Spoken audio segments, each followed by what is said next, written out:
Nagabi ka na naman ata ah. Kensya ka na, ang dami ko tinapos sa opisina. Kumain na nga pala ako. Pwede ka naman tumawag.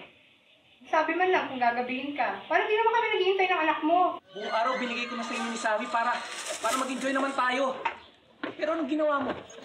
Buong araw nakasimangot ka, nagmumukmok. Konting tanong ko lang, nagagalit ka.